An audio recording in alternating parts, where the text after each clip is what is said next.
Hey everyone, this is Rebecca. I am recording this at home since we are all home practicing hopefully a lot of hand washing and social distancing. Um, but I didn't want you guys to feel like you were entirely on your own with this. So these are extra help videos, and I'll also be calling you guys pretty regularly, but feel free to give me a call if you're feeling stuck. I tell you the phone number, but to be totally honest, I don't remember it right now. So I'm going to launch in. This is the pre-algebra kind of stuff. So if you're in Foundations 2 or pre-algebra, you guys are actually covering the same material right now. So this is actually the start of our data unit. I actually think this unit is a lot of fun because this is the real world stuff. And frankly, right now, any ability to read news and numbers and data even better than we have before is probably going to be a really useful skill. So we're going to start in with this page. This is the page in your packet. It says common uses of data displays. So there's a lot of different ways to display data. Very few people like looking at tables of numbers. Even me, I can't look at tables of numbers and actually understand them most of the time. That's not why we do them. We make tables of numbers so that we can turn them into pictures. You've heard the saying, a picture is worth 1,000 words? Well, here they are. So a couple of different types that are useful. We can talk about line plots, and I've discovered you can see my cursor. Line plots are about how often each number occurs. So if you're trying to count really discrete things, something where there's not a lot of overlap. You can't have a cat and a dog. You can have a cat and a dog, but there are no cat dogs. So there's not a whole lot of curve. We don't need to show the connection between them. With a line graph, we actually do. We actually want to show here, I forget you can't see my fingers. We actually want to show the number of tickets versus weeks, and we actually want to connect those data points because, to be honest, you didn't sell them all on day one of week one. You didn't sell them all on day two of week two. There was sort of a progression between these, so it makes sense to connect those data points. We use a bar graph. By the way, this top line plot is sometimes also called a histogram, where we're just using X's to sort of make the thing.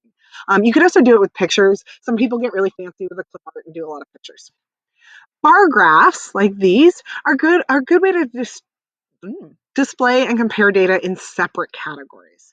Again, we can have hockey and soccer, but we have no hockey soccer. Thank goodness, I cannot even imagine how weird that sport would look like. Soccer and ice. Maybe we'll get to try that later this year. The other one is stem and leaf plots, and I actually really love these because these are a way that most people can read the data without actually looking at a table of numbers. It's sorted.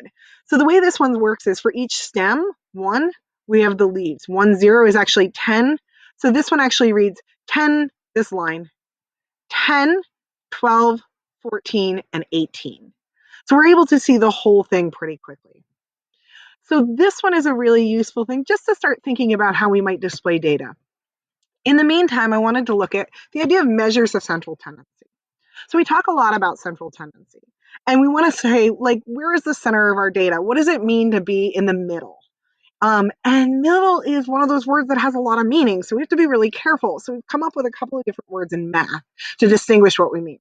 The first one is mean. You've probably already done this one at least 100 times in your life. It's the average. We add all of the numbers up, and then we divide the sum by the number of numbers. That sounds really weird when you say it out loud, the number of numbers. But what I mean is, if you have 5 digits, you add up 5 digits and you divide by 5. If you have 10, you end up dividing by 10, and so on and so forth.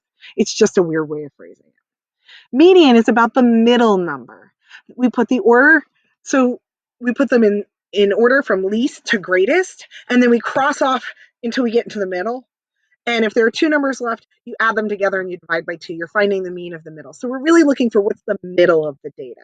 Mode is the number that occurs most often. So let's talk about, so if all of the numbers appear the same number of times, there is no mode. And sometimes you don't have one. Sometimes you have more than one. If 5 and 6 both appear 10 times, and that's the most, 5 and 6 are both modes. So let's talk about the different sort of advantages and disadvantages of each of them. The mean is probably the one we see most often. It's the average. We tend to think about things like baseball averages or average class score. This is the one we're talking about. It's really good at finding sort of the idea of a center. It takes into account a lot of different things.